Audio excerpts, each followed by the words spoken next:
Hello IGNOU students, welcome back to my channel mastering education today. कल आप लोगों का BCOE 144 that is office management and secretarial practice का exam है।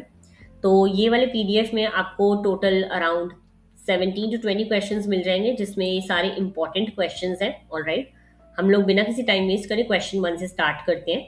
मैं फर्स्ट वीडियो में पार्ट 1 में कुछ क्वेश्चंस ही डिस्कस करूंगी। आप इसके बाद मुझे बताओगे कि whether I should post the second part और नॉट। ओके, सबसे पहले स्टार्ट करते हैं क्वेश्चन नंबर 1 से। Question number 1 is very general question.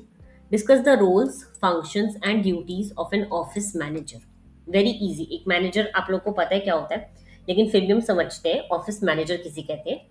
Office manager किसी भी ऑर्गेनाइजेशन का बैकबोन माना जाता है।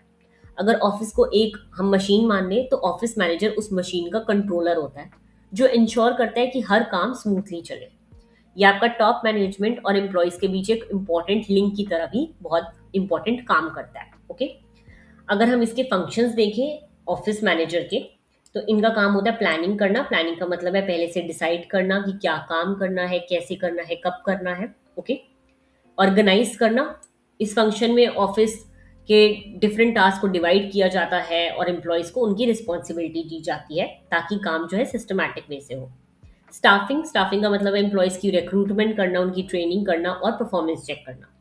डायरेक्टिंग, डायरेक्टिंग में एम्प्लॉयज को गाइड करना आता है, मोटिवेट करना और उन्हें प्रॉपर इंस्ट्रक्शंस देना।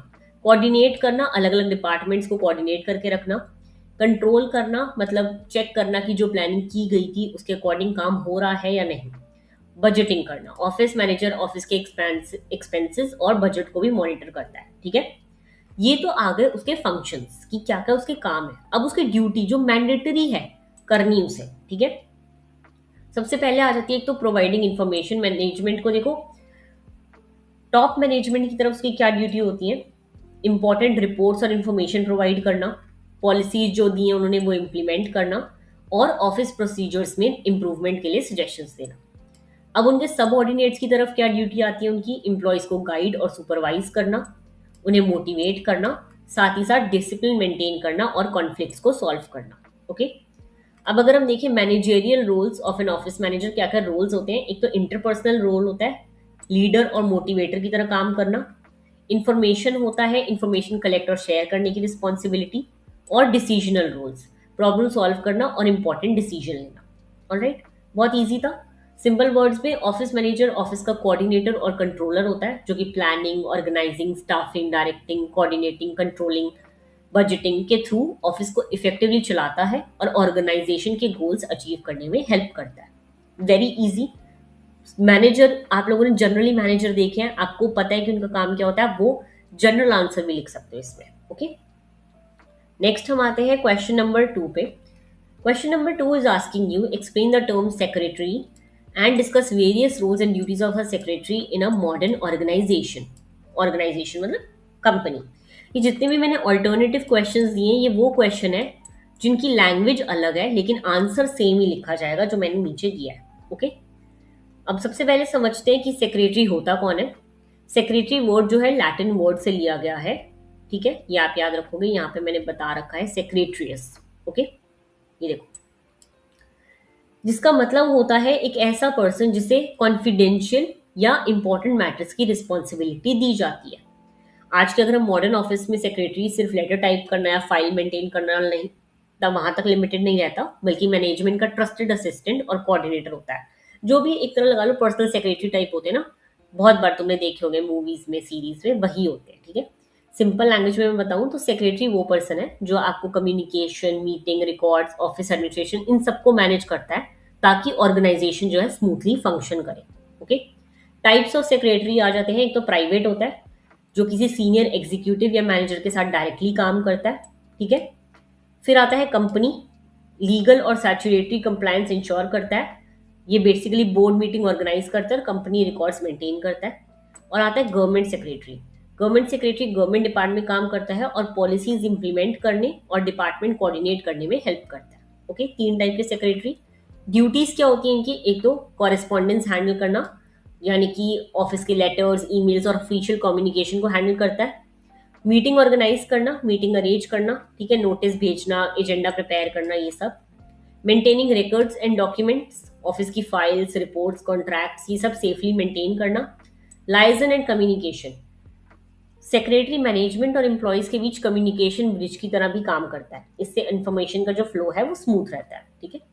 Scheduling and administrative support, appointments fix करना, travel arrangement, legal and compliance function, particularly company secretary के केस में लीगल रूल्स और कंप्लायंस मेंटेन करना आता है। ठीक है। यूज ऑफ मॉडर्न टेक्नोलॉजी, आज के टाइम में सेक्रेटरीज कंप्यूटर, क्लाउड स्टोरेज और वीडियो कॉन्फ्रेंसिंग टूल्स का यूज करके ऑफिस वर्क को और एफिशिएंट बनाते हैं। ठीक है। क्वालिटीज क्या होनी चाहिए गुड सेक्रेटरी की? Very easy. अब अच्छा कम्युनिकेशन हो, टाइम मैनेजमेंट आता हो, कंप्यूटर की नॉलेज हो, प्रोफेशनल बिहेवियर हो, ऐसी क्वालिटीज एक अच्छे सेक्रेटरी में होनी चाहिए। ओके। अब हम आते हैं नेक्स्ट क्वेश्चन पे, that is what is filing and indexing, explain their characteristics, process, types and importance, also distinguish between alphabetical and numerical filing systems। मैं आपको बता दूं इस पेपर में ना एक क्वेश्चन आता ही आता है डिफरेंशिएशन वाला, तो आप ये चीजें याद रखेंगे। डिफरेंशिएशन वाला क्वेश्चन बहुत इंपॉर्टेंट है। ठीक है। सबसे पहले समझते हैं कि फाइलिंग और इंडेक्सिंग होता क्या है। देखो टॉपिक है ना जो ये ऑफिस मैनेजमेंट जो तुम्हारा पूरा ही सब्जेक्ट है, इसका बहुत इंपॉर्टेंट पार्ट है ये इंडेक्सिंग एंड फाइलिंग, क्योंकि हर ऑफिस में डेली बहुत सारे डॉक्यूमेंट्स, लेटर्स, रिपोर्ट्स और रिकॉर्ड्स बनते हैं। अगर इन्हें प्रॉपरली अरेंज ना किया जाए तो ज़रूरत के टाइम पे डॉक्यूमेंट ढूंढना बहुत डिफिकल्ट हो जाता है। इसी प्रॉब्लम को सॉल्व करता है आपका फाइलिंग और इंडेक्सिंग। ओके। देखो फाइलिंग का क्या मतलब होता है? फाइलिंग का मतलब है डॉक्यूमेंट्स को कलेक्ट करना, उनको क्लासिफाई करना और उनको सिस्टमैटिक वे में स्टोर करना, ताकि फ्यूचर में उन्हें आसानी से ढूंढा जा सके या उन्हें रिट्रीव करा जा सके। ठीक है। अगर हम इसकी इंपॉर्टेंस देखें तो फाइलिंग से क्या क्या होता है, एक तो आपको इन्फॉर्मेशन जल्दी मिल जाती है, आपके रिकॉर्ड्स वगैरह सेफ रहते हैं, आपको मैनेजमेंट को डिसीजन लेने में हेल्प मिलती है सारे डॉक्यूमेंट्स देखकर, आपका टाइम और एफर्ट दोनों बचता है, लीगल रिकॉर्ड्स के लिए भी आपके पास आगे जाके पेपर्स होते हैं। ठीक है। अच्छे कैरेक्टरिस्टिक्स क्या होते हैं फाइलिंग सिस्टम के? सिंपल होने चाहिए, इजीली एक्सेसिबल होने चाहिए, फ्लेक्सिबल होने चाहिए, इकोनॉमिकल, यानी कि आपने जो फाइल्स अरेंज करी है वो इजीली मिल जाए, सिंपली देखी जाए, आपको ढूंढना ना पड़े ज़्यादा, आपको उसमें पैसा भी ना इन्वेस्ट करना पड़े, और रिकॉर्ड्स जो है आपके सिक्योर रहे। ठीक है। मेथड्स क्या क्या होते हैं, कैसे कैसे हम फाइल्स अरेंज कर सकते हैं? एक तो अल्फाबेटिकल, डॉक्यूमेंट्स को नाम के फर्स्ट लेटर के अकॉर्डिंग अरेंज करना। न्यूमेरिकल, डॉक्यूमेंट्स को नंबर असाइन करके अरेंज करना। जोग्राफिकल, लोकेशन या सिटी के बेसिस पर। सब्जेक्ट यानी कि टॉपिक या सब्जेक्ट के अकॉर्डिंग डॉक्यूमेंट्स अरेंज करना। क्रोनोलॉजिकल मतलब डेट वाइज। ओके। अब देखते हैं फाइलिंग का प्रोसेस क्या होता है। अभी तो हमने देखा मेथड, अब हम देखेंगे कैसे करते हैं हम फाइलिंग। सबसे पहले हम डॉक्यूमेंट कलेक्ट करते हैं, फिर हम उन्हें क्लासिफाई करते हैं, फिर हम उनको इंडेक्स करते हैं, एक लिस्ट प्रिपेयर करते हैं उनके लिए, कोडिंग करते हैं, उनको नंबर, लेटर या सिंबल देते हैं, फिर उनको स्टोर करते हैं और फ्यूचर में उनको रिट्रीव करने के लिए प्रिजर्व करते हैं। Okay, very easy. अब हम आते हैं इंडेक्सिंग पे। अभी तो हमने देखा फाइलिंग। ठीक है। इंडेक्सिंग क्या होता है? इंडेक्सिंग एक रेफरेंस गाइड होती है जो डॉक्यूमेंट्स को क्विकली लोकेट करने में हेल्प करती है।